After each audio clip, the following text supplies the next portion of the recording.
Hello, my dear student. I am Mahima Chaurasia, Assistant Professor, IIT Dr. Ram Manohar Lohia, Awadh University, Ayodhya.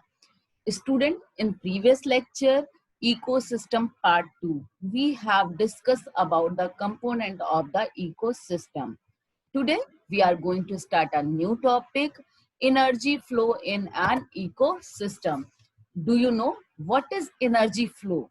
Flow of energy. Energy flow means flow of energy in an ecosystem. That means transfer of energy from one trophic level to another trophic level is known as energy flow. The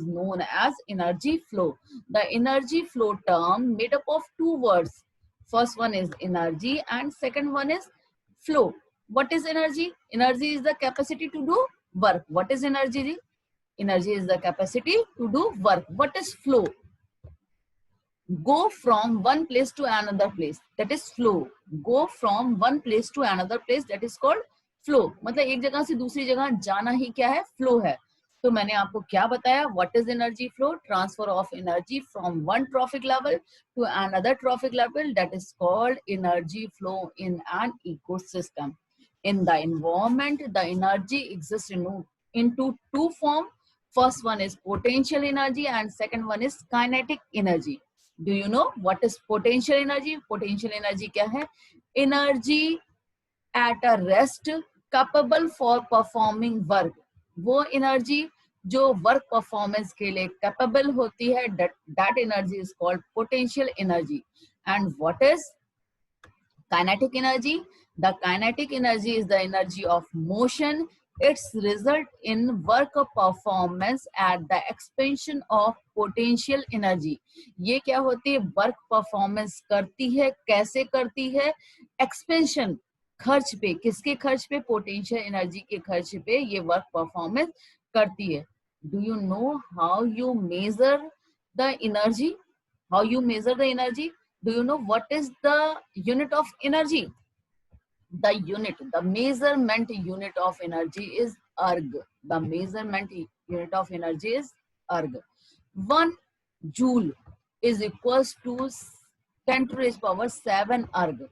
1 joule is equals to 10 to raise power 7 erg. ये important question है. Next बेटा क्या चीज होता है? All form of energy can be completely convert into heat energy. All form of energy can be converted in completely converted into heat energy. What is the heat is measured in a calories. The heat is measured in a calorie. What is calorie?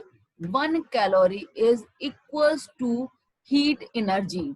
1 calorie is equals to heat energy required for the rising of temperature of 1 gram of water from 14.5 to 15.5 degree Celsius.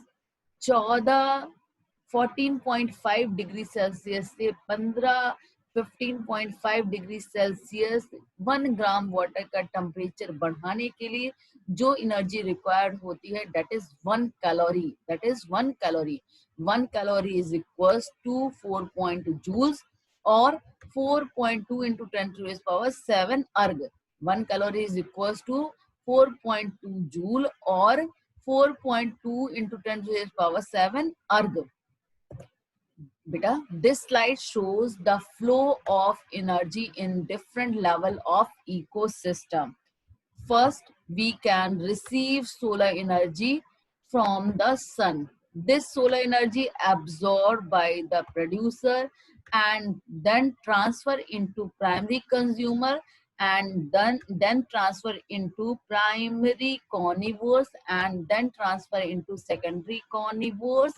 And this energy after the death of primary consumer, primary carnivores, secondary carnivores and plant, this energy is released into the atmosphere by the process of decomposition. बेटा क्या होता है, पहले हमें सन से radiant energy मिलती है, ये प्रोड्यूसर में जाती है, प्रोड्यूसर से ये एनर्जी जो फोटोसिंथेसिस की प्रोसेस के थ्रू क्या है केमिकल में कन्वर्ट हो गई, वो कहाँ जाती है, प्राइमरी कंज्यूमर में जाती है, यहाँ पहुंच जाती है, फिर प्राइमरी कंज्यूमर से प्राइमरी कॉर्निवोर्स में पहुंच जाती है, ये आपका प्राइमरी कॉर्निवोर्स हो गया, फिर प्राइमरी कॉर्निवोर से क्या पहुंच जाती है, सेकेंडरी कॉर्निवोर्स में पहुंच जाती है, और सब की डेथ के बाद डिकम्पोजर इन पे एक्शन करते हैं और एनर्जी क्या हो जाती है आपके एनवायरमेंट में रिलीज हो जाती है। बेटा this slide shows the conversion of energy या फिर transformation of energy from one form to another form. We can receive the radiant energy from the sun. We can receive this radiant energy from the sun. This radiant energy by the process of photosynthesis converted into the chemical energy, and this chemical energy is stored in the plant tissue. During the metabolic process, the chemical energy converted into the mechanical energy, and some part of energy is lost during in the form of heat. This chemical energy pass to the consumer, and during the process of metabolic activity, this chemical energy converted into the mechanical energy, and some part of this chemical energy is lost in the form of heat. This is the transformation of energy from one form to another form. In the biological activity, the consumption of energy is required. In the biological activity, the consumption of energy is required. This energy ultimately comes from the sun. And this radiant energy transfer into the chemical energy. Transferred into the chemical energy by the process of photosynthesis. This chemical energy is stored in the plant tissue and transferred into mechanical energy and heat energy from during the process of metabolic activity. क्या होता है, radiant energy transfer होती है chemical energy में photosynthesis के process के through, और ये केमिकल एनर्जी कहाँ स्टोर हो जाती है, आपके प्लांट टिश्यू में स्टोर हो जाती है। जब मेटाबॉलिक एक्टिविटीज होती हैं तो ये क्या करती हैं, ये एनर्जी जो है केमिकल एनर्जी मैकेनिकल में और हीट के फॉर्म में क्या हो जाती है, कन्वर्ट हो जाती है। बेटा क्या चीज होता है, फ्लो ऑफ एनर्जी कहाँ से स्टार्ट होता है, ये it starts from sun and then transfer into plant, then to all heterotrophic organism. सबसे पहले एनर्जी का फ्लो सन से किस में होता है, प्लांट में होता है, प्लांट से क्या है, ऑल हेट्रोट्रॉफिक ऑर्गेनिज्म में ये होता है। फॉर एग्जाम्पल कौन कौन से हो सकते हैं, माइक्रो ऑर्गेनिज्म में होता है, एनिमल में होता है और ह्यूमन बीइंग में होता है। It is very important point for the energy flow in an ecosystem. The flow of energy is always unidirectional. The flow of, ये important question है, पूछा जाता है, the flow of energy is always unidirectional. The flow of energy based on two important law of thermodynamics. First law of thermodynamics and second law of thermodynamics. The flow of energy depends upon two law of thermodynamics. दो law पे depend करता है flow of energy. First क्या है, first law of thermodynamics क्या है, the amount of energy in the universe is constant. The amount of energy in the universe is constant. It may be changed from one form to another form, but it neither created and nor destroy।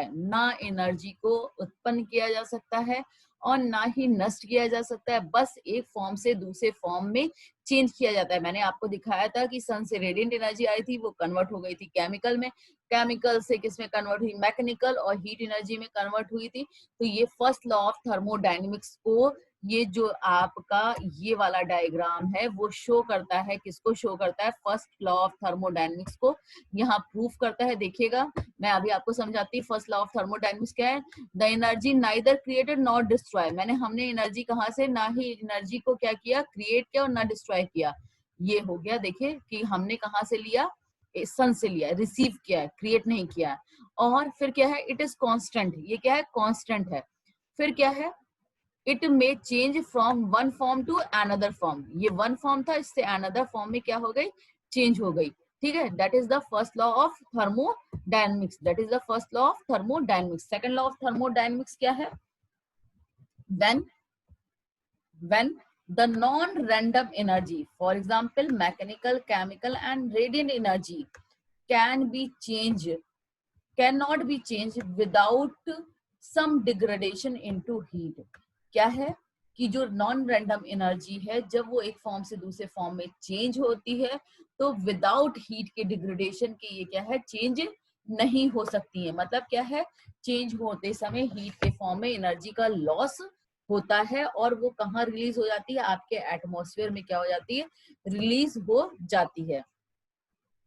This is very important point, ecological energetics. It is very important point in flow of energy in an ecosystem. Do you know what is ecological energetics? Ecology मतलब ecology में क्या energy का role है, क्या वो कर रहा है, that is called ecological energetics. ठीक है, फर्स्ट क्या है ecological energetics? Quantity of solar energy reach in an ecosystem. किस अमाउंट में सोलर एनर्जी आपके इकोसिस्टम में पहुंच रही है। द इफिशियंसी ऑफ प्रोड्यूसर, या फिर कह सकते हैं the efficiency of plant in absorption and conservation of conversion of solar energy. मतलब प्लांट की क्या इफिशियंसी है, कितने अमाउंट में वो लाइट को एब्जॉर्ब कर रहा है और इस लाइट को कन्वर्ट कर रहा है केमिकल एनर्जी में। The quantity of energy used by green plant for photosynthesis. मतलब कितने अमाउंट में ये जो है प्लांट एनर्जी को एब्जॉर्ब कर रहे हैं फोटोसिंथेसिस की प्रोसेस में। फिर नेक्स्ट इकोलॉजिकल एनर्जेटिक्स क्या है? The quantity and path of energy flow from producer to consumer. क्या पाथ है, क्या क्वांटिटी है और क्या पाथ है एनर्जी फ्लो का। What is total input of energy in the form of food. Total input क्या है एनर्जी का in the form of food के फॉर्म में टोटल आपका इनपुट क्या है। फिर लॉस, लॉस क्या क्या हो रहा है? हीट के थ्रू हो रहा है, रेस्पिरेशन के थ्रू, एक्सक्रीशन के थ्रू जो लॉस हो रहा है वो भी इन्वॉल्व होता है इकोलॉजिकल एनर्जेटिक्स में। Next one is gross productivity. Next one is gross productivity in ecological energetics or in ecological energy flow. The production is very important topic. What is production and what is productivity? Productivity क्या है and production क्या है? देखिए, what is productivity? Productivity क्या है? Production per unit time per unit area. Production per unit time per unit area, that is called productivity. That is called productivity. या फिर आप कह सकते हैं amount of biomass produce per unit area per unit time. Amount of biomass produce per unit area per unit time, that is called primary production. What is productivity? What is productivity? Production per unit time per unit area, that is called productivity. Production per unit area, production per unit area, that is called productivity. Primary production क्या है बच्चों? देखिए यहीं से define हो जाएगा। Amount of biomass और organic matter produce per unit area over a period of time by the plant during photosynthesis. Production, productivity क्या है? Production per unit area. और प्राइमरी प्रोडक्शन क्या है? अमाउंट ऑफ बायोमास और living material per unit area over a time period by the plant during the photosynthesis. That is called primary productivity. That is called primary productivity. The rate of biomass production is called productivity. The rate of biomass production is called productivity. the primary production expressed in the term of weight, ग्राम, और energy kilo calorie. मतलब क्या है, major जब किया जाता है, production major किया जाता है तो वेट के फॉर्म में मेजर होगा या फिर एनर्जी के फॉर्म में मेजर होगा, कितनी एनर्जी है, जिसे आप किलो कैलोरी से क्या करते हैं, मेजर करते हैं। आपका जो ये है क्या है, प्रोडक्टिविटी मेजर होती है वो या फिर क्या होगी, ग्राम ईयर होगी या फिर kilo calorie centimetre square per year होगी। ठीक है, ग्राम calorie per centimetre square per year होगी या फिर क्या होगी आपकी, ठीक है, या फिर क्या होगी आपकी kilo calorie per centimetre square metre square per year होगी। ठीक है, ये आपकी क्या होगी, प्रोडक्टिविटी हो गई। ग्रॉस प्राइमरी प्रोडक्टिविटी क्या है, सुनिएगा, gross primary productivity the rate of production of organic matter during photosynthesis. मतलब क्या है, rate of production of organic matter during photosynthesis, photosynthesis के दौरान जो क्या है ऑर्गेनिक मैटर का प्रोडक्शन हो रहा है और प्लांट अपने लिए कोई भी उसमें से प्रोडक्शन में से कोई भी चीज यूज नहीं कर रहा है, तो वही आपका क्या है, gross primary productivity. Gross primary productivity, मैंने फिर से रिपीट कर रही हूँ, ग्रॉस प्राइमरी प्रोडक्टिविटी क्या है, rate of production of organic matter during photosynthesis, photosynthesis के दौरान जिस रेट से प्रोडक्शन हो रहा है ऑर्गेनिक मैटर का, that is called gross primary productivity. इसका मतलब क्या हुआ कि पूरा का पूरा जो प्रोडक्शन हो रहा है उसमें से प्लांट ने अपने लिए कोई भी चीज यूज नहीं की है, that is called gross primary production. What is net primary production, देखिएगा, नेट प्राइमरी प्रोडक्शन क्या है, gross product primary productivity minus respiration loss is the net primary productivity, is the net primary productivity। फिर से सुनिएगा बेटा, net primary productivity क्या है आपकी, नेट प्राइमरी प्रोडक्टिविटी है ग्रॉस प्रोडक्शन में से लॉस जो आप माइनस करते हो वो आपकी क्या है, नेट प्राइमरी प्रोडक्टिविटी है, वो आपकी क्या है, नेट प्राइमरी प्रोडक्टिविटी। अब देखिए आगे की स्लाइड में और क्लियर होगा। Gross primary productivity GPP, GPP क्या है सुनिएगा, all carbon dioxide fix by plant in photosynthesis, पूरी की पूरी कार्बन डाइऑक्साइड जो कि फोटोसिंथेसिस की प्रोसेस में फिक्स की गई है, वही आपकी क्या है, ग्रॉस प्राइमरी प्रोडक्टिविटी है। अब मैंने लॉस की बात की थी रेस्पिरेशन के थ्रू, लॉस कहाँ कहाँ हो सकता है, carbon dioxide loss from the metabolic activity, metabolic activities के थ्रू क्या हो सकती है, लॉस हो सकती है। फिर रेस्पिरेशन में लॉस कहाँ कहाँ होता है, प्लांट में रेस्पिरेशन के थ्रू लॉस हो सकता है, हेट्रोट्रॉफ्स में लॉस हो सकता है रेस्पिरेशन के थ्रू, और डिकम्पोजर में भी क्या हो सकता है, रेस्पिरेशन के थ्रू लॉस हो सकता है। अब नेक्स्ट टर्म आता है net primary production. Net primary production क्या है, gross primary production minus respiration loss through respiration, that is called net primary production, that is called net primary production. देखिए वही लिखा हुआ है, जो आर है वो कहाँ कहाँ का हो सकता है, रेस्पिरेशन बाय प्लांट, हेट्रोट्रॉफ्स और डिकम्पोजर, ये एक इकोसिस्टम के पार्ट है, तो इनके थ्रू जहां जहां लॉस हो रहा होगा कंबाइंड फॉर्म में उसको किससे माइनस कर देंगे, ग्रॉस प्रोडक्शन से माइनस कर देंगे, तो आपका क्या आ जाएगा, नेट प्राइमरी प्रोडक्शन पूरा आ जाएगा, नेट इकोसिस्टम प्रोडक्शन आप गेन कर लोगे। बेटा प्रोडक्शन के बारे में इसलिए बताया गया है क्योंकि हम इस समय आपको पढ़ा रहे हैं energy flow in an ecosystem. जब तक आप प्रोडक्शन ही नहीं जानोगे तो एनर्जी फ्लो को समझने का कोई मतलब नहीं। अब कितनी एनर्जी फ्लो हो रही है तो जितनी प्रोड्यूस होगी वही फ्लो होगी, तो प्रोडक्शन यहाँ समझना, प्रोडक्टिविटी समझना बहुत जरूरी था। There are two types of energy flow model.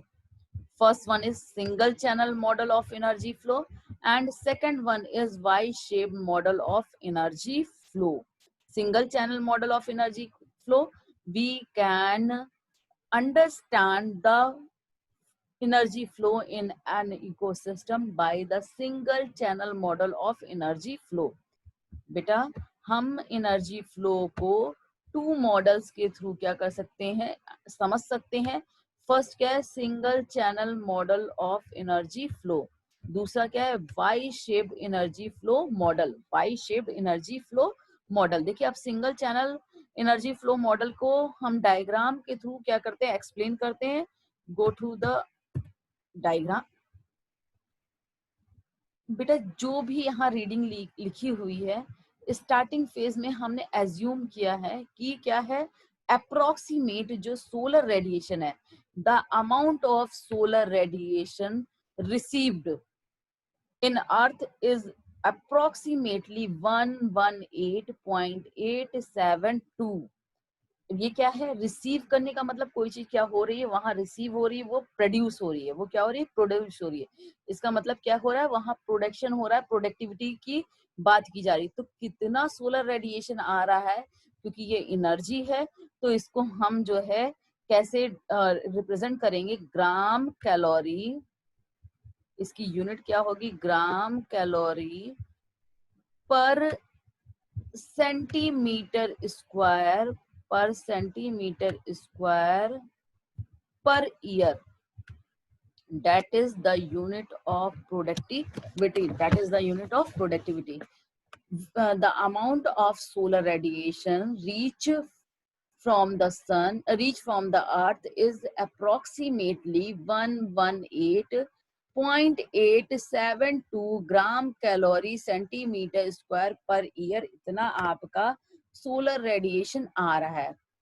Out of this amount only plant only absorb 0.1% solar radiation.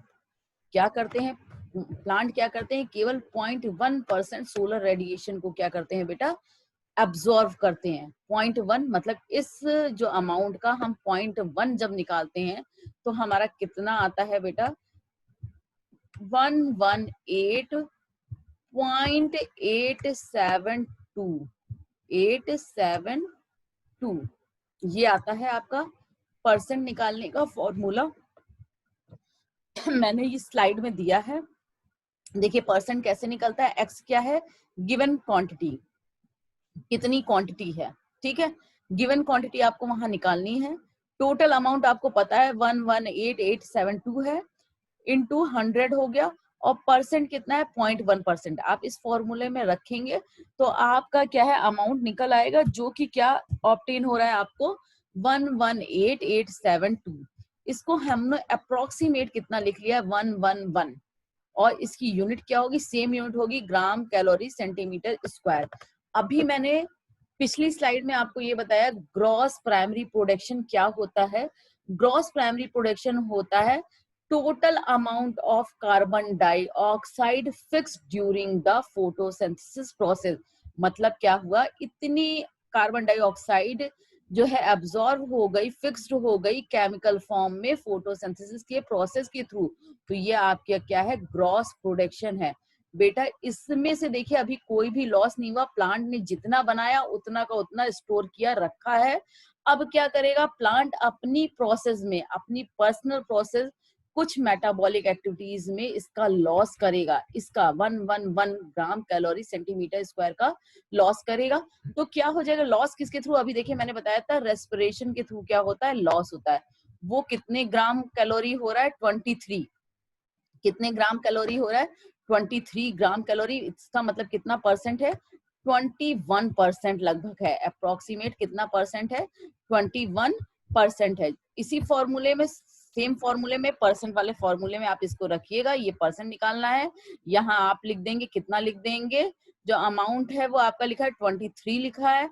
यहाँ आप क्या लिखेंगे, टोटल अमाउंट कितना है, 111 है, इंटू 100 कर देंगे, और यहाँ अप्रोक्सीमेट 21% निकल के आ जाएगा। ठीक है, ये हो गया आपका रेस्पिरेशन के थ्रू लॉस कितना हो रहा है, 21% का हो रहा है। अब बेटा जब कोई प्लांट क्या करता है, रेस्पिरेशन के थ्रू लॉस कर देता है, तो प्लांट के पास वो एनर्जी नहीं रह जाती है। जैसे किसी प्लांट ने क्या किया, 8 ग्राम एनर्जी बनाई और उसने अपने में से 2 ग्राम एनर्जी क्या हुई, अपने प्रोसेस रेस्पिरेशन की प्रोसेस में लॉस कर दी। तो अब प्लांट के पास कितनी एनर्जी पहुंची है, केवल 6 ग्राम कैलोरी एनर्जी पहुंची है। ठीक है, ये हम आपको एक वो बता दे रहे हैं, अप्रोक्सीमेट ऐसे बता दे रहे हैं कि ऐसे होता है।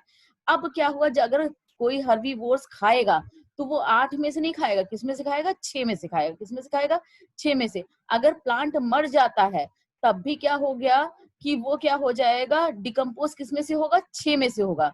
मरने के बाद क्योंकि वो रेस्पिरेशन के थ्रू जो लॉस कर चुका है उसमें से जो है आपका डिकम्पोज नहीं होगा।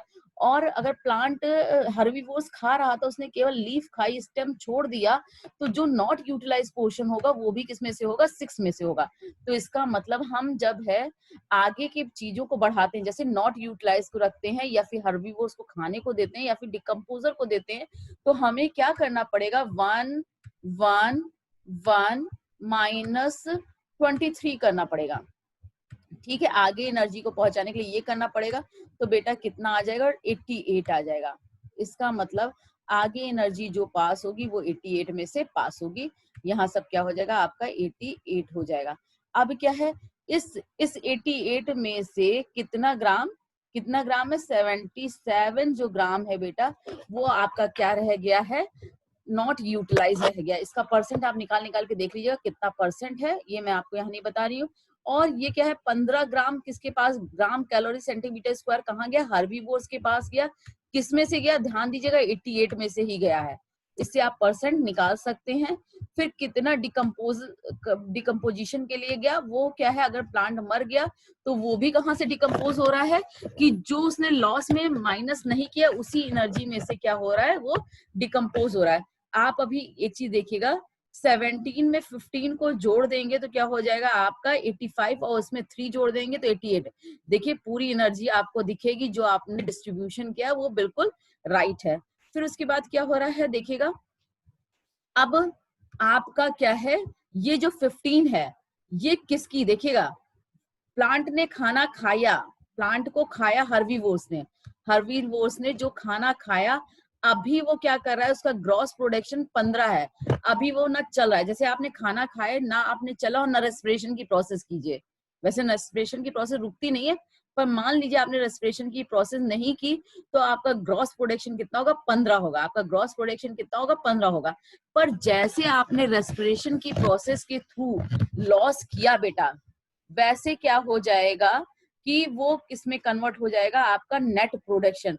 इसका मतलब क्या हुआ, जो आगे एनर्जी ट्रांसफर होती है वो नेट प्राइमरी प्रोडक्शन में से क्या होती है, ट्रांसफर होती, कभी भी ग्रास प्राइमरी प्रोडक्शन में से ट्रांसफर नहीं होती है। अब इसका मतलब क्या हुआ, जो हर्बीवोर्स है उसका ग्रॉस प्रोडक्शन 15 ग्राम कैलोरी सेंटीमीटर स्क्वायर था बेटा। अब क्या हुआ, इसी में से रेस्पिरेशन के थ्रू लॉस कितना हो गया, 4.5 ग्राम कैलोरी, सेम यूनिट वही वाली जो ऊपर मैंने लिखी, ग्राम कैलोरी, ठीक है, centimetre square per year, centimetre square per year. ये इसका क्या है बेटा, ये इसने क्या किया, रेस्पिरेशन के थ्रू लॉस किया। इसका मतलब अब जो नेट, जो इसमें से हम अगर ग्रॉस में से माइनस कर देंगे और हर्बीवोर्स को कॉर्निवोर्स खाएंगे तो कितने में से एनर्जी जाएगी आपकी, माइनस कर लीजिए, 10.5 में से एनर्जी आगे मूव करेगी। इसका मतलब नेट प्रोडक्टिविटी कितनी है, 10.5 है। अब इसी में से नॉट यूटिलाइज भी रह जाएगा, जो पार्ट हर्बीवोर्स का कॉर्निवोर्स नहीं खाएंगे, हो सकता है उसने पैर खाया, हाथ छोड़ दिया, तो वो नॉट यूटिलाइज कितनी है, 7 है। और हर्बीवोर्स से एनर्जी कॉर्निवोर्स में खाने के बाद कितनी गई, 3 गई। और डिकम्पोज में कितनी हुई, 0.5। अब देखिए आप इसको जोड़िए तो आपको 10.5 मिलेगा, 7 + 3 + 0.5, तो ये आपका 10.5 हो गया। देखिए 10.5 में से डिस्ट्रीब्यूट हुई थी, ये क्या है, नेट प्रोडक्टिविटी है। ग्रॉस तो पूरी की पूरी होती है, रेस्पिरेशन के थ्रू लॉस नहीं होता है। ये जो है अप्रोक्सीमेट, जब आप वो निकालेंगे तो ये अप्रोक्सीमेट कितना है बेटा, 30% है। रेस्पिरेशन के थ्रू लॉस कितना हो गया आपका, 30%। कितना लॉस है, 30%। आप निकाल के देख लीजिएगा, आपको सही मिलेगा ये। फिर उसके बाद अब कॉर्निवोर्स से जब ये आगे एनर्जी फर्दर एलोबरेट होती है, तो बेटा रेस्पिरेशन, कॉर्निवोर्स में रेस्पिरेशन के थ्रू लॉस कितना हो रहा है आपका, इसी 3 में से कितना हो जा रहा है, 1.8 लॉस हो रहा है। ये अप्रोक्सीमेट 60% है। ये अप्रोक्सीमेट कितना है आपका, 60%। 60% है बेटा, 60% लॉस हो गया। और नॉट यूटिलाइज मतलब किसी ने खाया नहीं, ऐसे पड़ा रह गया, वो इतना पार्ट था। और डिकम्पोजिशन क्या हुआ, ट्रेस हुआ।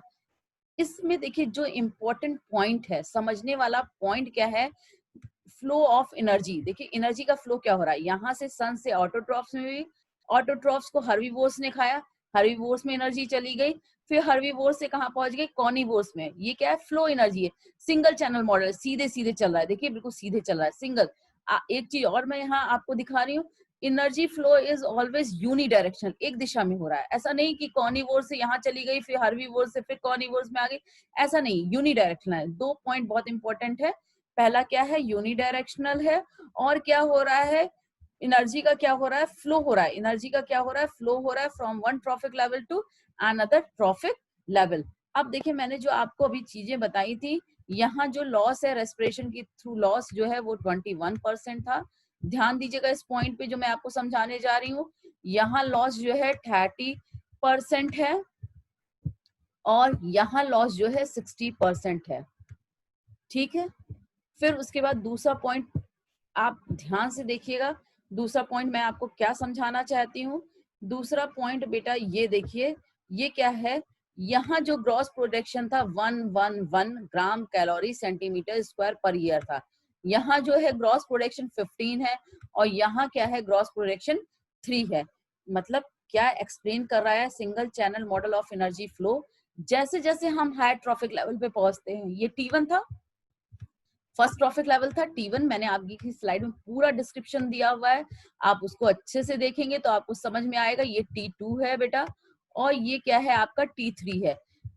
T3 जैसे जैसे हम हायर ट्रॉफिक लेवल की तरफ बढ़ते हैं, वैसे वैसे रेस्पिरेशन के थ्रू लॉस क्या हो रहा है, बढ़ रहा है। रेस्पिरेशन के थ्रू लॉस क्या हो रहा है, बढ़ रहा है। मतलब हायर ट्रॉफिक लेवल पे जैसे हम बढ़ेंगे, वैसे रेस्पिरेशन के थ्रू क्या है, लॉस बढ़ रहा है। मतलब हायर ट्रॉफिक लेवल पे लॉस ज्यादा हो रहा है। और एनर्जी का लेवल देखिए, यहाँ ग्रॉस प्रोडक्शन कितना है, 111, यहाँ ग्रॉस प्रोडक्शन कितना है, 15, और यहाँ ग्रॉस प्रोडक्शन कितना है, 3। इसका मतलब जैसे जैसे हम हाई ट्रॉफिक लेवल की तरफ मूव करते हैं, हमारी एनर्जी का जो लेवल है वो रिड्यूस होता है, एनर्जी का जो स्टोरेज है वो क्या होता है, रिड्यूस होता है। That model explain, clearly explain the flow of energy in an ecosystem. Next model is Y-shaped model of energy flow. बेटा ये सब डिस्क्रिप्शन है आपके पूरे, उसका जो भी मैं आपको बता रही हूँ, मैंने जितना चीज समझाया है उसमें ये सारी चीजें लिखी हुई हैं कि कैसे जो है आपका रेस्पिरेशन के थ्रू लॉस हो रहा है। यहाँ से ये स्लाइड स्टार्ट है, पूरा सेम प्रोसेस वहां दी हुई है, आप इसको पढ़िएगा और जो मैंने एक्सप्लेनेशन समझाया है उससे टैली कीजिएगा तो सेम चीजें आपको अपीयर होंगी। नेक्स्ट क्या है, वाई शेप मॉडल ऑफ, देखिए ये भी हो गया, ये एक स्लाइड है उसमें इसका डिस्क्रिप्शन लिखा हुआ है। दूसरी स्लाइड ये है, Y shape model of energy flow का डिस्क्रिप्शन इसमें भी कायदे से दिया गया है। बस पॉइंट वाइज आपको लिखना है, सेम प्रोसेस जो मैंने आपको डायग्राम में समझाई है वो इसमें एक्सप्लेन की गई है। ठीक है, Y shape model of energy flow. The Y shape model of energy flow was given by Odum in 1962। The scientist notice that, क्या नोटिस किया, first there are two basic food chain are run in an ecosystem. First one is grazing food chain begun from green plant base going to the herbivores and then the carnivores. दो तरह की chain जो है सारे ecosystem में run करती है। First grazing food chain और सेकंड आपकी क्या है, detritus food chain. First one is grazing food chain and second one is detritus food chain. The food chain which starts from dead organic matter. This is observed by the scientist E.P. Udam. This model is known as Y-shaped model of energy flow. This is the diagram of Y-shaped model of energy flow. The transfer of energy, the energy transfer, देखिए मैं आपको दिखाती हूँ. The energy, the sun energy transfer absorbed by producer and convert the radiant energy into the chemical energy. This chemical energy absorbed by herbivores, then by carnivores, then by trop carnivores. In every trophic level, the loss through respiration is take place.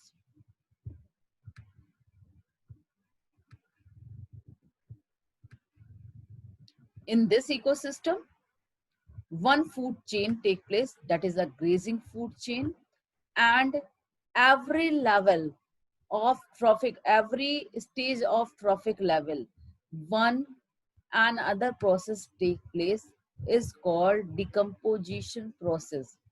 In an ecosystem, there are two types of food chain run. First one is grazing food chain and second one is detritus food chain. And this diagram form a Y. So this model is known as Y-shaped model of energy flow. That is the explanation of energy flow in an ecosystem. Are you understand this topic? In other lecture, we will discuss about food chain, types of food chain and ecological pyramid. बेटा ये पूरा का पूरा जो ecosystem का part 1, 2 और ये third part, ये मैंने यूट्यूब पे चैनल पे डाल रखा है. कोई भी किसी भी स्टूडेंट को प्रॉब्लम होती है तो आप मुझे कमेंट बॉक्स में लिख के उसको पूछ सकते हैं. और आप लोग ने जिन्होंने ये वीडियो देखा और सब्सक्राइब नहीं किया है, आप इस वीडियो को सब्सक्राइब कीजिए जिससे आपको आने वाली सारी नई वीडियोस क्या हो सके, मिल सके और आपको इंफॉर्मेटिव नॉलेज इससे मिल सके. Thank you.